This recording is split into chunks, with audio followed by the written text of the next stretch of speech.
നമസ്കാരം, ഞാൻ നിങ്ങളുടെ സ്വന്തം ശരവൺ മഹേഷ്. കൃഷ്ണശിലയായി എന്ന എൻ്റെ പരമ്പരയിലെ 122ാമത്തെ എപ്പിസോഡാണിത്.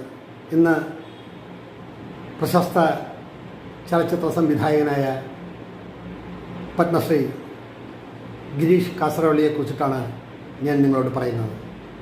അദ്ദേഹത്തിൻ്റെ തപരന കഥ എന്ന ഒറ്റ ചിത്രം മതി ലോകവ്യാപകമായി ഒരു സംവിധായകനെ കയ്യൊപ്പ് ചാർത്തിയ ഒരു വ്യക്തി. അദ്ദേഹത്തെ ഞാൻ പരിചയപ്പെടുന്നത് താഷ്കണ്ടിൽ വെച്ചിട്ടാണ്. താഷ്കണ്ട് എയർപോർട്ടിൽ വെച്ച് ഉള്ള കൂടിക്കാഴ്ചയിൽ സിനിമയെക്കുറിച്ചും ജീവിതത്തെക്കുറിച്ചുമൊക്കെ കുറേ സംസാരിച്ചു.